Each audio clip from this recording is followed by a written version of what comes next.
यदि भगवान आपको मानव तन दिए इस संसार में जन्म दिए हैं महाराज, तो आपका कर्तव्य सबसे पहला जो है वो परम धर्म है।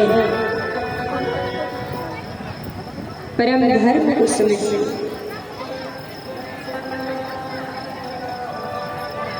और ध्यान दीजिए, दूसरा जो प्रश्न है,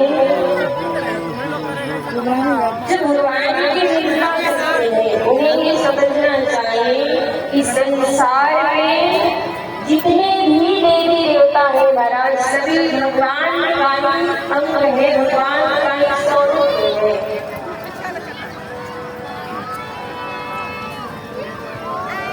भगवान को जब जैसे जरूरत पड़ती है उस प्रकार से भगवान इस संसार में अवतार लेते हैं।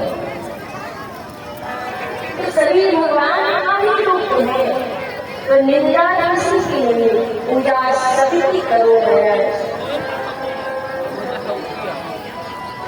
पर प्रार्थना एक ही होनी चाहिए कि प्रभु भगवान जीवन में इतनी कृपा हो जो मेरा भक्ति है और निष्काम भक्ति से भर जाए, और जिस दायित्व के साथ यहाँ पर आए हैं, इस कर्म भूमि में आए हैं, उसको निभाते हुए, निर्वाह करते हुए ये जो आने जाने का चक्र है उससे हमें मुक्ति मिल जाए, उस परम पिता को जान जाए। प्रार्थना यही होना चाहिए।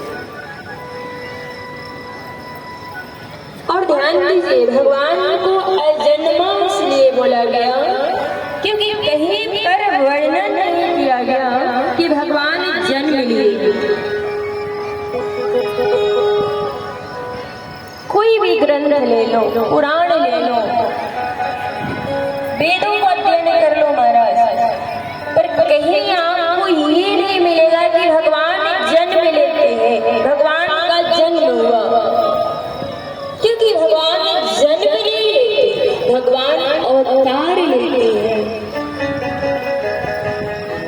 और यहाँ पर चतुर्थ दिवस की कथा में विस्तार से हम वर्णन करेंगे कि भगवान किस दीक्षा के द्वारा और किस प्रकार से अवतार लेते हैं।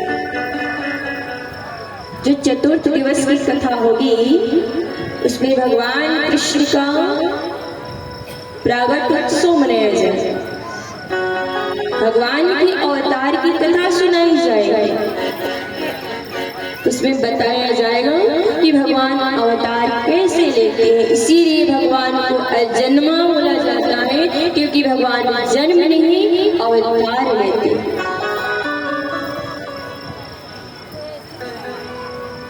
और ध्यान दीजिए, चतुर्थ प्रश्न क्या था कि भगवान के अवतार कितने। हमारे शास्त्रों में जो वर्णन किया गया वो भगवान के 24 अवतार हैं। ध्यान से सुनेंगे, सभी चिंतन श्रवण कर ले। भगवान के सभी अवतार बोले कृष्ण कन्हैया लाल की।